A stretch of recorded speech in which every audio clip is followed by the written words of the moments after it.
Hello, welcome to the short board on Parshas Savo. We're going to start off with a burst of inspiration based on what I saw in Yamim Noraim with the Maggid by R Paysach Krohn. All too often, people get down on themselves at this time of year. I keep sinning, I never can do tshuva, and they want to give up.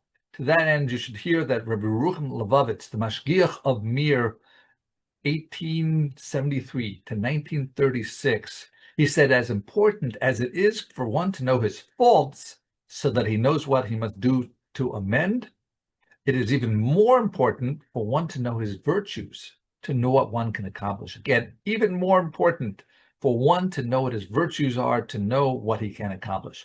Don't give up hope. Don't focus just on the negative. Know that you have the power to accomplish much.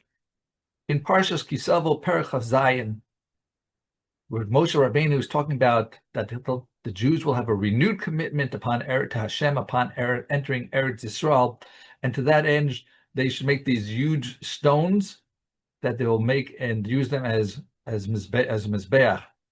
Perek Zayin, pasuk Daled and Hey. Part of it is Takimu es avonim bahar Eval. You'll establish the stones on Mount Eval, uvanisa sham mitzbeach, and you will build there an altar. Rabbi Feinstein says that it's interesting. It's here on Har Eval that we're making this mitzbeach. That's something that will be used for korban shlamim, gift offerings to Hashem. For that we will make simcha, that we will rejoice. Wouldn't you think that would be more appropriate to use Har Grizim, the mountain where there was blessings on, instead of the mountains of Eval, that where the curses were? So to understand this, Rabbi Feinstein says that what bracha means, that's something when someone has a riboy hastapkos. He has a lot of satisfaction. He feels sufficiency, and the contrast to that is klalah, when you're lacking that feeling of satisfaction and sufficiency.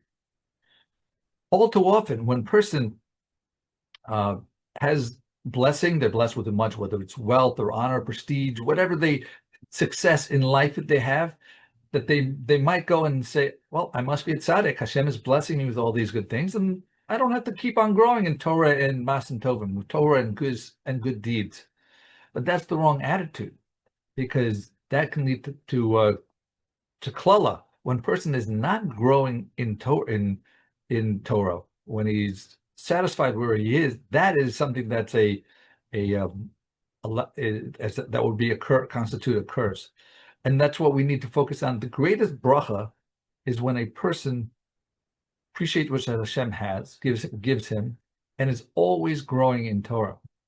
And it happens more often than not that it's someone who's not feeling that they've gotten everything they want, that they'll continue to say, all right, I've got to be better. I'm going to grow. I'm going to do more mitzvahs, more kindness, more study of Torah, all these positive spiritual things. So that's the message of why this was given on Har Eval, because the klalah aspect there, the feeling of a lack of satisfaction, is what you need in order to strengthen that renewed commitment to Hashem, to continue to focus on growing Hashem. And hopefully, God bless, we'll also get the material satisfaction. Thank you for listening. Have a wonderful week and a wonderful Shabbos.